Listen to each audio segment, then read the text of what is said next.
एक कड़वा सच बताऊं, इंडिया में 10 में से 9 लोग जो बाहर से बहुत अमीर दिखते हैं ना, वो अंदर ही अंदर कर्ज के दलदल में धंस रहे होते हैं। चाहे वो हमारे 60 साल के पापा हो या आज का कोई 22 साल का लड़का। दिक्कत पता क्या है? हमारे देश में हर जनरेशन एक ही सबसे बड़ी गलती बार बार दोहरा रही होती है। गलती बिल्कुल सेम है, पर हर 10 साल में उसका तरीका बदल जाता है।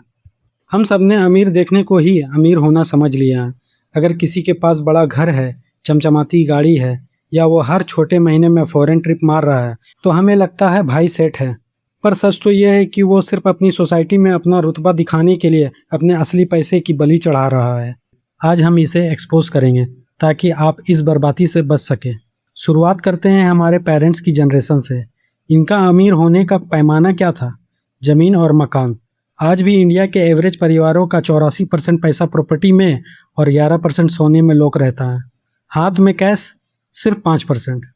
अब पेपर पर तो वो अमीर है क्योंकि उनके घर की कीमत आज 4 गुनी हो गई है। लेकिन भाई, जब कोई मेडिकल इमरजेंसी आती है या रिटायरमेंट के बाद 25 साल का खर्चा चलाना होता है, तब ये 4 दीवारें काम नहीं आती हैं।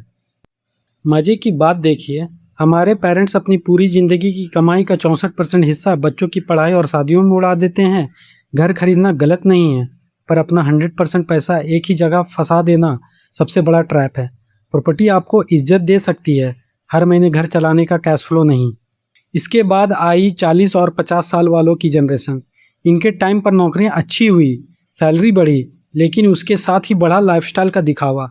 सैलरी बढ़ते ही गाड़ी अपग्रेड हो गई, प्रमोशन मिलते ही बड़ा फ्लैट आ गया, उनकी सेविंग्स वहीं की वहीं रह गई। और इन्वेस्टमेंट के नाम पर इन्होंने क्या किया? आंख बंद करके LIC की पॉलिसियां खरीद ली। उन्हें लगा इंश्योरेंस और इन्वेस्टमेंट एक ही तो बात है। पर सच यह है कि ये ट्रेडिशनल पॉलिसियां मुश्किल से 6 से 7% का रिटर्न देती है। इतनी महंगाई में आपका पैसा बढ़ने के बजाय असल में घट रहा होता है। अब बात करते हैं मिलेनियल्स की। जब इस जनरेशन को लगा कि भाई अब प्रॉपर्टी खरीदना तो हमारे बजट के बाहर की बात है, तो इन्होंने अपना स्टेटस सिंबल ही बदल दिया। इन्होंने पकड़ा ट्रैवल और एक्सपीरियंसेस। इंटरनेट ने इन्हें सिखाया यादें बटोरे, चीज़ें नहीं। सुनने में कितना कूल लगता है ना? पर इसी चक्कर में इन्होंने एसेट बनाना ही छोड़ दिया। आज लोग सिर्फ इंस्टाग्राम पर रील्स डालने के लिए क्रेडिट कार्ड स्वाइप करके महंगे कैफ़े और वेकेशंस पर जा रहे हैं। 35 की उम्र हो गई, पासपोर्ट पर स्टैंप तो बहुत है, पर बैंक अकाउंट में ढेला नहीं। और हमारी आज की सबसे समझदार कही जाने वाली जनरेशन जेनजी, ये तो एक अलग ही लेवल के जाल में फंसी है। इनका स्टेटस सिंबल है एस्थेटिक, यानी उनका ट्रेडिंग सेटअप कैसा दिखता है, वो कपड़े कौन से ब्रांड के पहनते हैं। भेड़ चाल के चक्कर में आकर ये कॉलेज बंक करके ऑप्शन ट्रेडिंग, FNO और क्रिप्टो जैसी खतरनाक चीजों में कूद रहे हैं। एक कड़वा डेटा बताऊं, सेबी की रिपोर्ट बताती है कि इंडिया में FNO करने वाले 90% से ज्यादा लोग औसतन हर साल 1 लाख रुपये का नुकसान उठा रहे हैं। जेब खाली है, लेकिन फील ऐसी लेनी है जैसे यही दलाल स्ट्रीट के असली किंग है।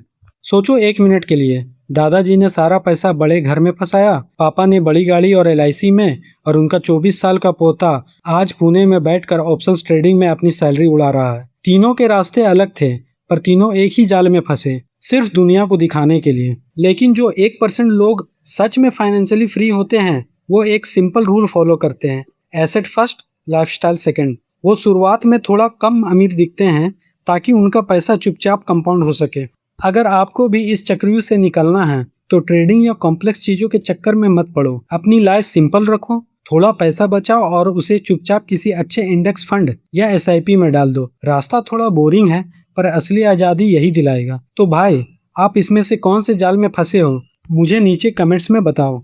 दिखावे से बचो और समझदार इन्वेस्टर बनो। मिलते हैं अगले वीडियो में।